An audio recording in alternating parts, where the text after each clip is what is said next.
بسم اللہ الرحمن الرحیم۔ رسول اللہ صلی اللہ علیہ وآلہ وسلم نے ارشاد فرمایا، جو سلام کرنے میں پہل کرے گا وہ اللہ تعالیٰ اور اس کے رسول کے قریب تر ہوگا۔ رسول اللہ صلی اللہ علیہ وآلہ وسلم نے ارشاد فرمایا، اللہ تعالیٰ قیامت کے دن اس زمین کو اپنی مٹھی میں بند کر لے گا اور آسمانوں کو اپنے دائیں ہاتھ میں لپیٹ لے گا اور پھر فرمائے گا، میں بادشاہ ہوں، زمین والے بادشاہ کہاں ہیں؟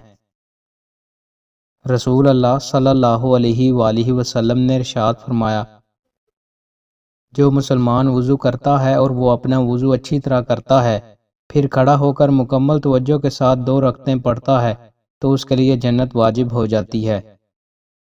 رسول اللہ صلی اللہ علیہ وآلہ وسلم نے ارشاد فرمایا، اپنی اولاد اور اپنے اموال کے لیے بد دعا نہ کرو، کہیں ایسا نہ ہو کہ تم کسی ایسی گھڑی میں اللہ سے دعا کر بیٹھو جس میں دعا قبول ہو جاتی ہے۔ رسول اللہ صلی اللہ علیہ وآلہ وسلم نے ارشاد فرمایا، 3 طرح کے لوگ ایسے ہوں گے جن کا قیامت کے دن میں مدعی بنوں گا۔ ایک وہ شخص جس نے میرے نام پر عہد کیا اور وہ توڑ دیا، وہ شخص جس نے کسی آزاد انسان کو بیچ کر اس کی قیمت کھائی، اور وہ شخص جس نے کوئی مزدور اجرت پر رکھا، اس سے پوری طرح کام لیا لیکن اس کی مزدوری نہیں دی۔